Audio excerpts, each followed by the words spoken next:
Баршаңызға сәлем. Бүгін сіздерге қиярды қалай тұздағаным жайлы көрсеткім келеді. Өзімнің әдіс тәсілдеріммен сіздермен бөлісетін болам.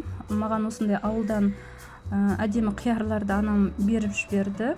Барлығын жуып, 2,5-2 сағаттай суда тұрды. Енді қазір мынау ұштарын кесіп шығамын.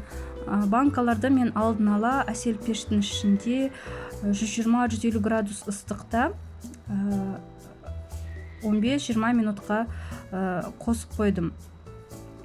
Міне осы ұштарын барлығын тазалап кесіп шығамыз. Бұл істі бітірген қасыма Муслим келді. Бүгін ол бақшаға бара алмай қалған. Қасымда көмектесіп тұр.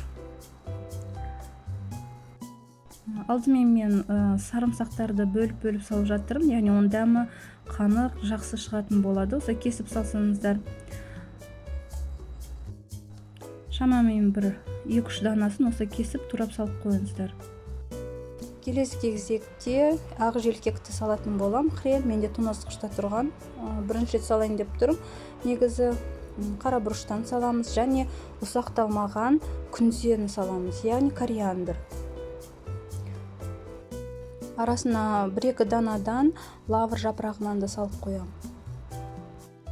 Әдетте мен таңқурай, қарақаттың жапырақтарын салатынмын.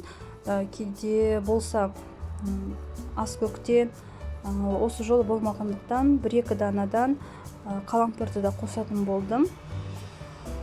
Талғамыңызға қарай салып отырасыздар.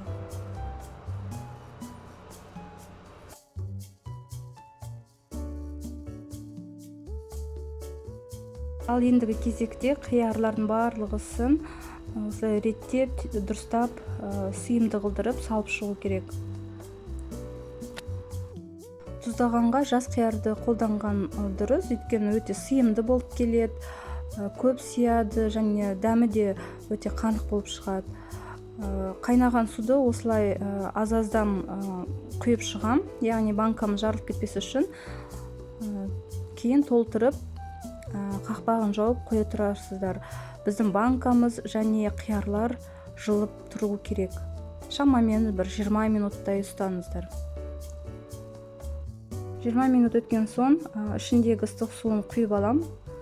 Ыдысқа қанша мөлшерде су қажет болатынын білу үшін. Енді маринадымызды дайындайтын боламыз. 1 литр суға 1 ас қасық қант және 2 ас қасық тұз бойынша есептейміз де осы суыңызға барлығын салып араластырып қоясыз. Менде 3 литр су қажет болды, яғни 2 литрлік және 1 литрлік банка. Маринадты қайнатып, тұнған кезде, яғни түбінде тұздың қалдығы қалады, ақырын осылай ожаумен банкаларға құйып шығамыз. Құйып болған соң мен сірке судың орнына лимон қышқылын қостым. 1 литрге 1 шай қасық лимон қышқылы.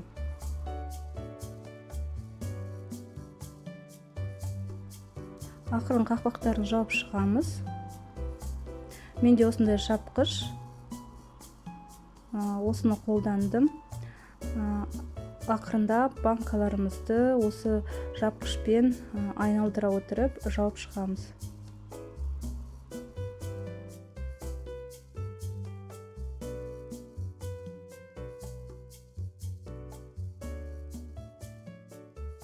Барлық банкаларды жауып болған соң, оны төмен қаратып тексеріп көреміз.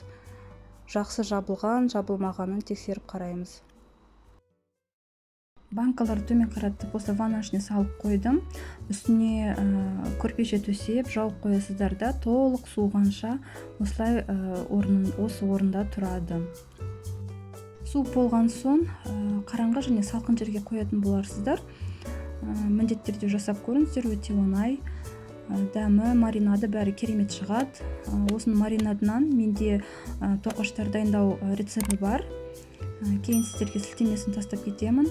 Арнама тіркеліп, қоңыраушаны басып қойыңыздар. Назарларыңызға рахмет.